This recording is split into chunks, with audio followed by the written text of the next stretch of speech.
সেই নদীর পাশে ছোট্ট একটি গ্রামে বাস করত একটি যুবক। সারাদিনই তার হাসি খুশি ভাবে কাটতো।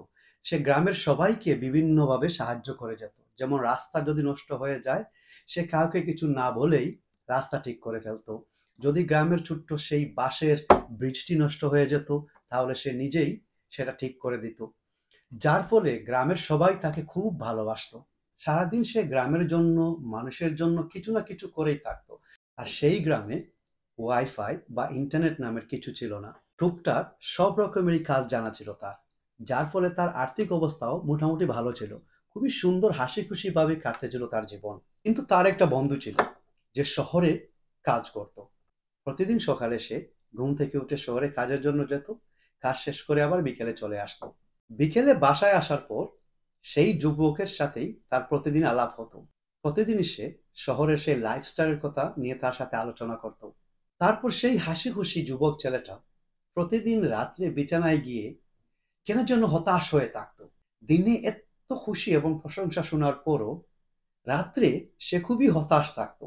এইভাবে অনেকদিন যাওয়ার পর সে ভাবলো গ্রামের সেই বৃদ্ধ দাদার কাছে যাবে। গ্রামের শেষ প্রান্তেই ছিল সেই বৃদ্ধ দাদার ঘর।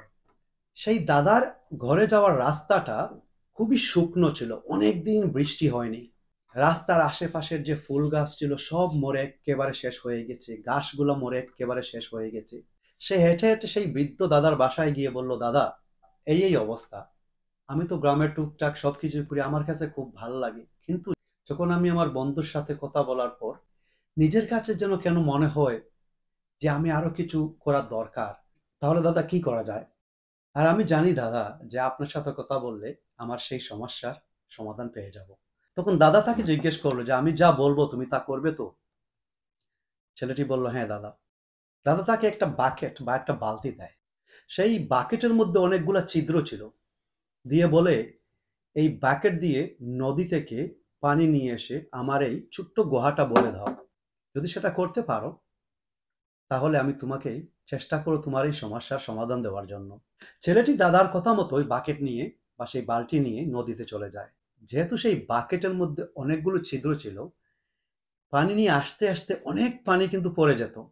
যার ফলে সে অনেকবার তার আসতে যেতে হচ্ছে সেই গুহা ভরার জন্য। কোনো এক সময় সে গুহা ভরে ফেলে, অতি ক্লান্ত হয়ে যায়। সে দাদাকে বলে, দাদা, আপনার কথা মতো আমি গুহা ভরে দিয়েছি, কিন্তু আমার খুব কষ্ট হয়েছে। এবার আমার সমস্যার সমাধান দাও। দাদা বলে, আজ থেকে ঠিক 3 দিন পর তুমি আবার আমার সাথে এসে দেখা করো। আমি তোমাকে তোমার সমস্যার সমাধান দিয়ে দেব। ছেলেটি ঠিক তাই করে। 3 দিন পর যখন সে হেঁটে হেঁটে দাদার বাসায় যেতেছিল, সে দেখতে পায় দাদার বাড়ির রাস্তার যে শুকনো ফুল মরে যাচ্ছিল বা ঘাসগুলা যেগুলা মরে যাচ্ছিল সবগুলো খুবই সুন্দর করে আবার ফুটে গেছে। দেখতে খুবই সুন্দর লাগছে। সে সেই বৃদ্ধ দাদাকে বলে, দাদা, আপনার কথা মতো আমি 3 দিন পর আসলাম, এবার আমার সেই সমস্যার সমাধান তো দাও। তখন দাদা তাকে একটা প্রশ্ন করলো যে, প্রথমবার তুমি যখন আমার বাসায় আসছিলে কিছু নোটিস করেছিলে? সে বলল, হ্যাঁ দাদা, আমি দেখেছিলাম যে আপনার বাড়ির রাস্তার সেই ফুলগুলা ঘাসগুলা সব মরে গেছে রোদের কারণে, পানি নাই এর কারণে। আজ যখন আসলাম দেখলাম কি সুন্দর লাগতেছে, সব ফুলগুলা ফুটে আছে, ঘাসগুলো সুন্দর করে আবার জীবন পেয়েছে। আমার কাছে দেখে খুব সুন্দর লাগলো। তখন দাদা তাকে বলল, তাইলে যাও, বাসায় গিয়ে এইটা নিয়ে একটু চিন্তা করো, তোমার সেই সমস্যার সমাধান পেয়ে যাবে।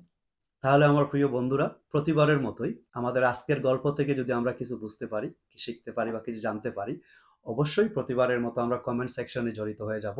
প্রতিবারের মতোই সঠিক উত্তরকারীদের প্রোফাইলগুলো হাইলাইট করা হবে আমাদের রবিবারের ভিডিওতে, এবং অবশ্যই অবশ্যই ফুলের ভালোবাসা দেওয়া হবে যাদের উত্তরগুলো সঠিক হবে।